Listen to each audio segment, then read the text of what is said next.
Dear audience, welcome to the 7th exhibition in the Galerie für Gegenwartskunst Hofmarcher. We expose metal arts objects, this time by Johannes Postlmayr and Daniel Freyne. Both those fresh artists are here now for a conversation in order to bring their beautiful arts closer to you. Have fun watching and listening. Dear Johannes and Daniel, I'm glad to have you as exhibitors in the Galerie für Gegenwartskunst Hofmarcher in Scheibbs. We are here in a region that had a centuries-long history and tradition in blacksmithing and metal forming, and it still has. The Eisenwurzen or Iron Trail between the Erzberg, the Ore Mountain, and the Danube River, the Donau River. The first exhibition in this gallery a year ago had forged metal objects, so-called Metallplastiken, from about 20 international blacksmiths, each with a special connection to Schmiedezentrum Ipsitz, where I personally come from. Now, in this 7th exhibition in this gallery, we come to fresh, contemporarily designed metal arts objects of two individual artists from different origins with similar backgrounds, having very recently studied together at a renowned school for metal artists. Shortly, we will understand more. Thank you both for bringing and exposing your precious operas. Thank you, Johannes, for coming personally. Thank you, Daniel, for being present on air here via video conference. And the full transcripted answers will be published on the gallery website. Yeah. So now let us bring your work closer to the interested audience by formulating and answering some questions. So my first question to you guys is, so Daniel, I'll ask you first, what is your favorite tool? And it would be the forge. Okay. I think the versatility. One moment, stop. Please start again now. We had now 2 seconds of delay, so let's go now. So my favourite tool would actually be, is that okay? Good. Yes, perfect. Would be the forge. It's very simplistic, but I think with time and practice, experience with it, it's very versatile, and frankly, I couldn't achieve the sort of surface textures or the raw organic effect that I'm trying to go with my work. And yeah, I think it's the basis of any sort of blacksmithing work in general. So yeah, it would definitely be the forge for myself. Cool, that sounds good. Johannes, what is your favorite tool? I think for me, my favorite tools, it's a bigger group. It's like every tool I make for myself, or every specially made tool. So coming from blacksmithing, but also with all the more engineering part of my work, I'm either making nicer tools than the standard for myself, or to have personalized tools, as well as very specialized tools for specific operations. So I guess every self-made tool is a favorite tool. And if I have to choose one, I have a small, very simple scribe pen with a carbide tip and a titanium handle. And this is just very fancy, but very simple and nice. Okay, so in essence, you would say your favorite tool is your self-made tool, right? Yeah. Which comes really from a blacksmith tradition, I think. Blacksmith masters always said at all first you have to be able to create your own tool. I think that's somehow what it says. Yeah. And so Daniel, for you it's the forge in general to produce your particular surfaces. Yes, I would say so. It's just the versatility that can be achieved through the forge. Because I think if I was to I think the way I would look at that question is, if I was to remove any tool, what could I do without? And simple as, without the forge, my work wouldn't be possible. So yeah, that's my way to look at the forge. Okay, cool. Thank you. Very interesting. So another question is, what influences your work recently? So just a very general question. Johannes, if I may ask you. My latest project was very influenced by the historical research, and it was something new. I haven't done that too much before, but I guess that was a big influence. And aside from that, it's everything that happens around us, and specifically, I guess, technology, in a way that there is so much happening nowadays, and it just influences my work in general, I guess. Technology influences your style of work. Cool. Daniel, what influences your work recently? Good question, Joseph. I would naturally say it's challenging the viewer's perception of the way we see things. For example, I like to challenge the perception of the blacksmith, and also I like to challenge perceptions of materiality. For example, within my work, I like to mimic the essence of ceramics, where in fact they are hand forged from steel. So I like to challenge the viewer within my work in the two aspects. So in essence, you would say it's a different kind of material that influences your style of working, which is the ceramics. Do you understand? Yeah, definitely. It's of course. The core values are supposed to be from ceramics, just the mentality that was used in that sort of field. For example, go against the clay, break the clay. And I like to see that I've transferred that sort of mentality started in the 60s over to the material method. And by doing so, I challenge the perceptions of materiality and the craft of blacksmithing. Yeah, I think we can really see that quality of the clay surfacing of the microsurfaces that you described there. Yeah. Very nice. Yeah. Yeah. So there's one funny question. A funny question. I mean, it also has with your influence, the influence of how you produce and work creatively. The question is, what were you reading, listening, or watching while doing your degree at metal art? HDK Gothenburg in Sweden. Daniel, what is your answer on that question? It's my original answer was maybe, but I would say I was more influenced. I think reading-wise, I would definitely say I was really intrigued by an author called Glenn Adamson. And Glenn Adamson writes about the progression of craft and its relevance within the art scene. And the book that I was particularly intrigued by was called Thinking Through Craft, and particularly a chapter called Materiality. And that was when I first started to get really interested with the ceramics movement, and from ceramic artists such as Peter Volklos and such like, and they basically went against the traditional values of their craft. And they were trained potters but decided to overpack the clay and such. So it was definitely, that was a huge inspiration from mine, reading wise, and that with Johannes screaming at me always helped me further myself. Nice one.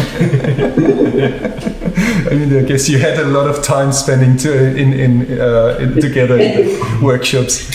3 years. Way too much. Cool. Johannes, do you have something to say about that? What were you reading, listening, or watching during your recent? I think it was mostly, or I've discovered myself to listen to way more German-speaking stuff while being away. So I was listening a lot more to Austrian radios and German podcasts, actually. All right. Than I've done before. Maybe it's because I had to speak English with people like that all day, so I was like plugging myself in and hearing something I can understand 100%. Okay, so you were listening more mother tongue radio. Nice. Okay. So coming back to your material, to your inherited material you work with, what is your fascination with metal and hot iron, Daniel? Yeah, it's the age-old question, and as corny as it sounds, it was from the first moment I started working with hot metal, it was the fact that you can take this everlasting solid material or the preconceived notion of metal that you can't move it, you can't bend it without extreme skittering. So from there, it was when you heat the metal, it was this vulnerability that occurs. And simple fact is when you heat the metal, it can almost act like clay, which that's what drew me into it. So yeah, it was definitely from the first minute. It took hold of me, and I realise it's very corny, but it's the truth, and sometimes it is what it is. So. Yeah. Cool. Thank you for that insight, Johannes. The fascination with metals and hot iron. I think it's the immense possibilities, or all the different fields, or like the scale question from huge constructions to tiny, jewelry, art, and then even tiny with like microchips and electronics. So it's this huge scale on this very technical side, but also the huge or the massive possibilities with like surfaces and materiality, as in Daniel's work, and I hope also in mine at some point in some pieces. Mm-hmm. So I think it's these endless possibilities. Very good. Very exciting. Mm-hmm. Yeah, I agree with that. Endless possibilities with the right skill set. So definitely. Very good. So I take with me what you said, Daniel. Like you mold or you deform hot iron just like clay, or like you would work with plastilin, and this is a very interesting property of the material. Yes, and the total versatility, the manifoldness of being able to work with that material is what really fascinates you. Mm-hmm. Cool. Kind of say it's the endless possibilities really grab hold of me there, because it's a skill set that a lot of people are starting to learn, is the craft of blacksmithing and such. But like myself and Johannes, we've furthered ourselves by going to education, like Gothenburg University, for example, and then it's how you apply that skill set, or the timeless craft of blacksmithing. It's how we as artists decide to progress that and apply that into such like the objects that we've got in the display at your gallery, or into sculpture or anything. It's just, I think, application with the endless possibilities is how we further that. Nice. So coming into this room, into the exhibition, what was your intention in choosing the title KONTRANYM for your co-exhibition? So as you were just speaking, Daniel, I would ask you this question, please. What was your thoughts on the title? That's a good question, because as we've spoke about, me and Johannes studied together, and we went through very similar traditional training and such, and we're pretty much the same age, 1 year between us. And we always worked within the same framework, so always had the same vague idea that we both went into object making, vessel making and such. Yet what was really interesting for us anyway was the complete difference of our work. They couldn't be more opposite from each other, yet they carried the same red thread. So we were playing with the idea that they're the same but different, a contronym to each other. So that's what drew us to actually, we've got this amazing opportunity from yourself to exhibit together after the end of good 3 years, and let's build this exhibition theme upon that it's the same but different. Okay. So I guess, Johannes, you would say something similar, but what is the meaning of KONTRANYM? I think it's like from the linguistic term KONTRANYM is referring to a word that's like one word that has several different meanings, or can have several different meanings. So as Dan pointed out, playing with our the things that are similar between us, as well as the differences, I guess. So in our work, but also in our backgrounds, like similar things, but also different. I mean, different parts of Europe, same style of training, studied together, but then develop different work, of course. But then again, in this field of objects and vessels.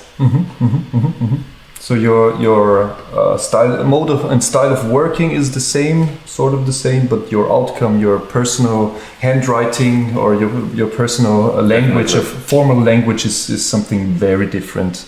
That is what we can take. I got quite fun on stages while we were working. Like, I would be sitting sketching, and then Johannes would come over and go, "Damn, that's what I was going to do next." And it would work the same way. Johannes is working on something, and I would come over and go, "God damn, that's what I was going to do next." So it was always we always had the same vision. Informing each other is very nice. Cool. Good. So digging deeper into our discussion here, so the cutting edge education, what interests me quite much is that there are 3 very hot academic possibilities to study blacksmith and metal design. So there is the HDK metal art at Gothenburg in Sweden, there is the artist blacksmithing in Hereford, England, Wales, and the metalsmithing class at Carbondale, Illinois. So those 3 really compete. But what was your reason to decide for Gothenburg, Johannes? I think for me it never was like a question to decide. It was more I found out about this place in Sweden, and there was just sounded like the right thing for me, because having formal training in blacksmithing is definitely something, or in metalwork in general, that is very useful at that place in Sweden, because of the extreme freedom in the workshop facilities. So, I mean, I've never been to Hereford, but what I know is that they're starting at a very basic level of blacksmithing techniques and are very focused on artist blacksmithing. I mean, the course is called artist blacksmithing, and in Sweden it's metal art. It's like way broader, and it's a lot of freedom, which can also be difficult at some point, because some students might feel a little overwhelmed by that, I guess. But I guess for me it was the right thing to do, definitely. But for 3 years, I mean, it's enough for now. Yeah. Enough of that great freedom of working in the workshops, but a good training for your personal, professional life afterwards. Daniel, what was your intention to choose Sweden HDK to study metal forming? I would say Heiner Zimmerman's a very good salesman. No, I joke. It was very similar to Johannes, I suppose. They're all 3 excellent schools. Well, I couldn't go to America for other reasons I don't want to discuss. And the likes of Herefordshire, I was traditionally trained in the UK. So that training I didn't require it, because I already had that level of skill. Don't get me wrong, I think I would have done well there as well. But ultimately it came down to I like to travel, I like to go and see other places, and I like to work with other people. And I think Steneby just offered a bit more versatility for me. Like Johannes said, we have unlimited access to the workshop, and that to me was just the absolute pinnacle. Okay. All good chairs and really good workshop. So, Thank you. And I think the international bubble around that place is also a good point. I mean, there are other materials or courses working on other materials, and they are also international focused, so there are a lot of people from all over the world, which is definitely a good thing. The international is really nice, and people I don't think it would be otherwise. So. Yeah. And I think the outcome of your work of these 3 years speaks this language, so to say, yeah. So that there is a lot of influence, a lot of freedom in expression, but also, a lot of room for experimentation. This is what I see there. Yeah. So, and then again, in the same bubble of questioning, what is the aftertaste now, shortly after finishing your degree? What thoughts or feelings remain from experience this kind of studies? How did you experience the most of study and teaching at this school that is cutting edge to the world of metal design? I mean, I think it was great 3 years. We had a little rough ending, of course, like the rest of the world with the pandemic situation, but we got quite good over it, I guess. I mean, we're just losing some of the workshop access to be split apart, to isolate better from each other, and we couldn't see our teachers in person anymore, which was a two-sided sword, I guess. So everything went to video conferencing, but in the end, I think we've done a good job for the situation. And of course, I mean, there's always the question like what would have been if it wouldn't happen. But I mean, it turned out all right, I guess. Good. Daniel, do you have any words for what is your aftertaste after these kinds of studies? Something to add? Yes, I always joke that I would never spend 5 straight years in studying, but it seems that I am going to spend 5 straight years studying. I've been captured by the academia, and I will continue my studies in the masters. And yeah, that's my plan. I'm going to stay put in Sweden for another 2 years. Ah, very good, very good. If that was your question. No, not yet. Actually, that's all right. But it's good. It's good. Yeah. No, that's good. Name 1 or 2 things. It's fun to pre-prepare questions actually, and then afterwards try to stick to them. So not expected. Name 1 or 2 things or discoveries you did absolutely not expect from these studies. Daniel. Difficult question, actually. And I think it would actually be the way my work is now. I didn't expect to be doing vessel work or object art or applied arts, call it what you will.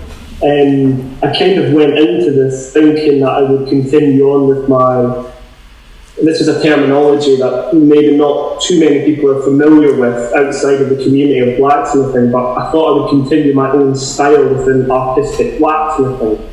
So like this sort of thing, I would work on architectural metalwork and such. But no, we had a course called Body of Work, which obviously is creating a series of work suitable for a gallery setting.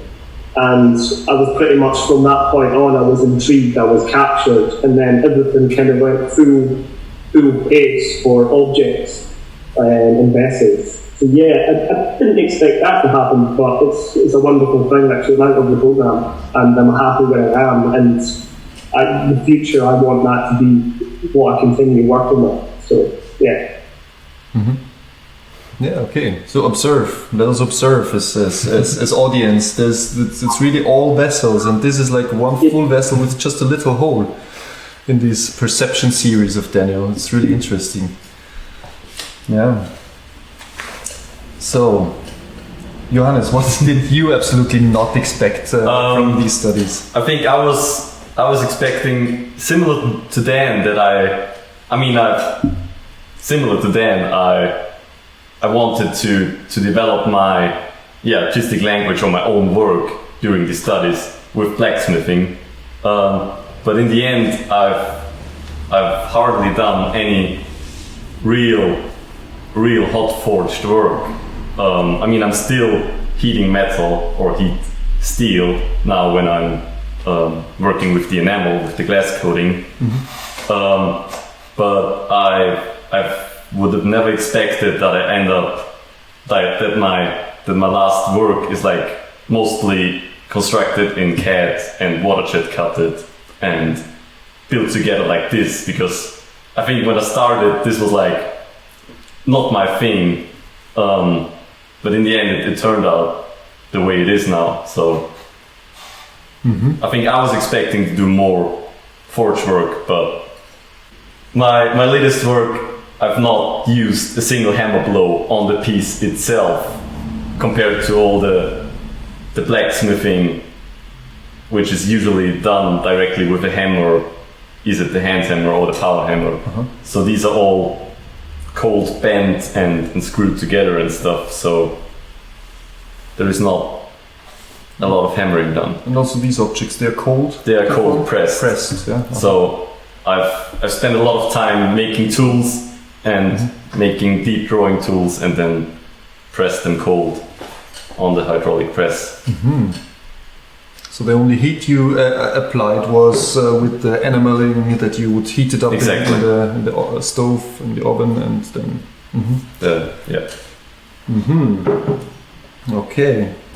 So you did not expect not to forge much? Yeah, I was not standing at the anvil at all the 3 years. The forging possibilities at Steneby are great, but I've hardly used them. It's a shame, actually. That's a great opportunity to test all that out and to learn it. And then you didn't expect to make only vessels for the rest of your life. As well as before, I was using lots of power hammers, lots of presses, and the more modern equipment. But in actual fact, I could have made the pieces I make in my back garden, because all I was using was a forge and a hammer. Which I went back to basics as well. Well, Johannes didn't, he method forge, but I went back to just a hammer. So I didn't expect that as well. So. Whoa. Okay, so we had the term traditional blacksmithing coming back into the discussion here. So what have you taken from your previous education, as both of you were trained in traditional blacksmithing? How did it shape your style of working? Like, you take something with you from the first education, and how did that form your attitude to contemporary design? So Johannes, if I may let you go first. I think it's the problem-solving attitude. Like in blacksmithing, whenever there is like a problem where the standard way of doing it doesn't work, you naturally just come up with a specialized solution, and that's very connected with all the tool making. So it's totally normal to make a specialized tool just for one job, and sometimes even spend the whole day making a tool and then only use it for 10 minutes on the project itself. And all my latest work so far is influenced by that, and I guess that comes from the and so from the tool making and the tool making, yeah. So now we can understand why in the forges we have hundreds of tongs sitting at a place. Or you make a specialized tools, and then you don't want to throw it away, of course, because you spend a lot of time and it may be useful in the future. So you hang it in the rack, and so the collection just grows, and then you send a whole ton of stuff back from Sweden to Austria because you don't want to throw away any tools. I'm just wondering whether that is messiness or whether that is keeping treasures. Not true. No, that's cool. It's treasures, I believe. Daniel, what did you take with you from your traditional education as a blacksmith into your contemporary design methods? So I didn't actually go through an official education. I had an apprenticeship as a blacksmith, and then a journeymanship, and then into university. But I think what I would take from that is actually quite simple, is the skill set. So the skill set that I'd acquired through 7 years prior to coming to the education. And I think how I modernise that, in my opinion, would be to progress that, to try challenge that tradition, or challenge that skill set. So I was always governed by a set of rules within this apprenticeship. Don't burn the material, don't make it crack, don't hit it too cold, these sort of things. And then when I came to the education, I decided to go against these. And by doing so, I think it's an applied art, contemporary craft version of this timeless craft. So I think I wouldn't specifically pinpoint one element or such. I think it's more the skill set that I've taken, and I tried to progress and modernise in that sense. So I filter out, it's a skill set, but it's also a certain attitude of discipline. Like, yes, yeah, that's a better way to put it. Yeah, so it was this discipline that I've been taught, I suppose. Yeah, don't do that because that's not good practice. But in actual fact, if you look at these things that aren't deemed as good, they're beautiful. They can be used in a artistic intention. So I think it was that sort of mentality that I took from my tradition, respected that, but then tried to change it. I see. Yeah, thank you. I guess that is a really good threat to be a creative person, to have this quite a strict and rigid at some point education, and then become more freedom to really create one's own ideas and develop one's own skills further. Through that process, we're allowed to fail as well, which is super nice. I mean, yeah. We were in a zone that we could fail, and failure was a good thing, I suppose. So, it's nice. So, then, a really difficult question, as you would answer, yeah. So, what makes the difference then between traditional style and contemporary mode of designing and forming metal? Johannes, do you have an... That's a super difficult question, because I think everyone should do what brings them joy. Because if someone's thing is artistic style blacksmithing, so like very traditional with the tools and that mindset, and he loves it, I mean, that's great. I think it gets problematic, or it can get problematic when someone states it as the only true thing, like this is the way it has to be done because we're doing it since always. But I guess that's just the classic conservative way. So of course, it's for a contemporary approach, it's maybe not useful to listen too much to people who claim to have the right way to do it, and that's the only way, and nothing else is allowed. So okay, so there, if I have it just may balance and filter for myself. So the one side would be like the classical artistic, where there is paradigms to keep and not to let contaminate the way of working by new tools or new machinery, but really stick to the old traditional techniques. And the other hand would be like to really open up and to be very ready to include contemporary tool sets. Yeah, do I understand right, Daniel? What is your thought on the difference between traditional style and contemporary working? Really difficult because I don't actually ever classify my work as design. I've never looked at it from a design point of view, and I realise that I've just opened a lot of loopholes there, but I think it's very similar to the previous question. I think it's a mentality.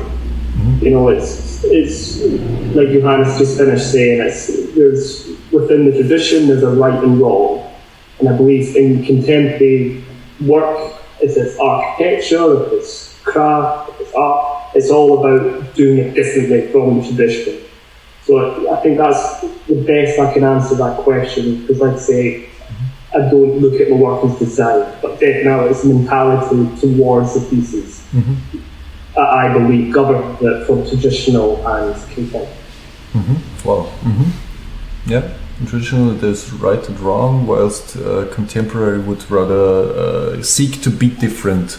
Yeah, exactly, and I think that falls into all sort of categories: art, craft, or design. The sort of triangle that we're all broaching. Okay, wow. Yeah, thank you. To answer that difficult question, really not easy. It's something between conservatism and progressiveness. Somehow those two. Always. Yeah, always, and we always need to try to move between those two extremes somehow. So coming to an end, what is your horizon? What is your next step or stage in your artistic creation and professional life? Daniel, we heard something already, but what is your plan? Like I've said, I've been captured by this framework that myself and Johannes are working within, as vessels and objects, applied art, contemporary craft, call it what you will. And I want to just continue working within that framework and produce more series of work. I started working on a new series of work called Transition within my exam periods, but also as Johannes has explained, we had some difficulties. So I really look forward to just getting back into that and playing around with that. And just further create bodies of work and within the same framework. That's what I would like to continue. Great. Good luck doing your masters. No, great. It really sounds good to work further on your body of work, on your style. Johannes, what is your horizon? I mean, with the current situation, it got more difficult to look into the future, or like to make specific plans for the future. But with my work, I think I would like to continue a little bit more in the context of the objects and the vessels, and especially with the enamel work. But I also look forward to different projects with, maybe architectural, or maybe smaller, maybe bigger, maybe more site specific, maybe, I don't know. I think I'm open for a lot of things, and working alone on my own projects or with other people. It's gonna be fun. It's gonna be fun. Great to come back and kind of settle after years of journeymanship, after years of studying. Good. Yeah, good luck with that. Creating your own architectural and free works. So closing then the discussion. We'd be interesting in whose work is currently on your radar, Johannes. Daniel Freyne. He's an uprising Scottish blacksmith. No.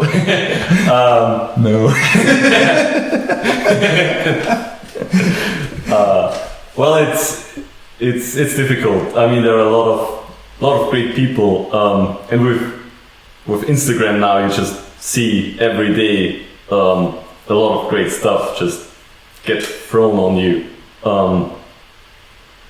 But I guess I have to point out some. I mean, I've written down some, and it's not metalwork actually, or some is, but prepared script. I pointed out the ceramicist Luke Fuller from the UK, and the jewelry artists Eve Balashova and Lotta Snyder, which are working in metal, but on the jewelry art scale. Very interesting, and put another name down from the region actually, close where I come from, a photography artist called Nes Rube. So that's work on my radar, which I enjoy. And they're all people our age, so I guess that's Uprising artists. thinking of putting these names down. Great. Okay, so Daniel, do you have some names for us who we can further research on to understand your background of thinking, your design and your handcraft works? Johannes, I think that's one of the most difficult questions. As in, because the people, I don't have a radar necessarily, but You're not researching before you start your design process? my inspiration, in terms of the work that we see right now, ARTIST-GALERIST, certainly it's just right now is at the top of the game when it comes to contemporary craft and pencil making. In terms of obviously bigger sort of sculptural metal work, I would say definitely you can't. It would be Tom Joyce and Albert Paley, for example. I've not seen too much work from Tom Joyce, and that would get me going, I suppose. But in terms, I'm always, like Johannes said, Instagram's such a big thing now. I mean, you can see all the newest stuff coming out from just within seconds. I'm always keeping an eye on the new makers. Is a really good hashtag. Johannes has been picked up from that a couple of times. Across magazine. So if you follow that on Instagram, it comes up with some really good new contemporary craft work. That's how it. Definitely. I was just watching out for what's new and who's up and coming. Cool. Thank you for that input. No, it's really good to promote each other's in the artistic world, I think. Yeah, very nice. So thank you so much for this interview set. And so then you will celebrate Midsummer. I heard now in Sweden that is a big thing there. Big thing, and people go crazy, dance around big poles, and hopefully it should be a nice evening. And it's a really beautiful day here. I don't know what the weather's like in Austria, but it's really warm. So. It's just raining outside here, unfortunately, but. Don't get me wrong, I would much rather be sitting down with you guys drinking a beer and actually being in Galerie. Cheers. Okay. And so you have also this a traditional skirt having on. Is that really from that place? Hey, don't say traditional Ukrainian. I did Ukrainian. I was thinking already. Yeah.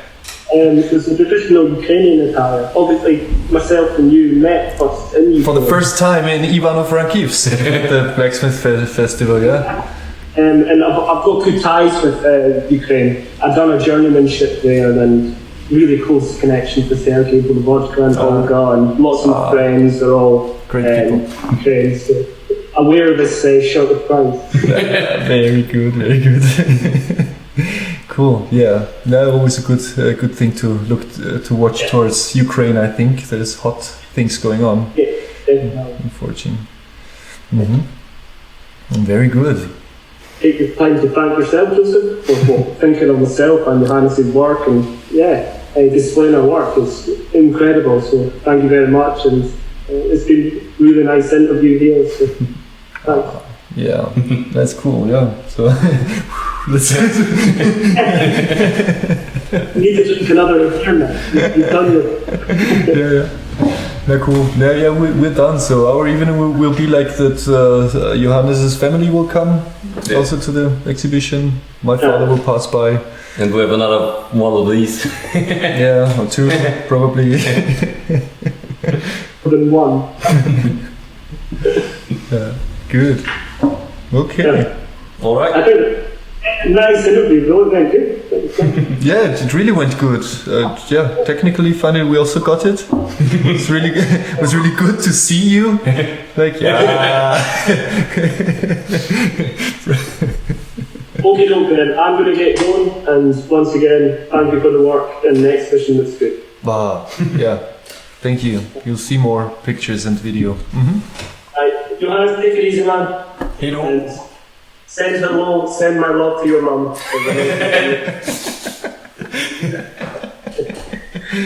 All the best Also to see. free.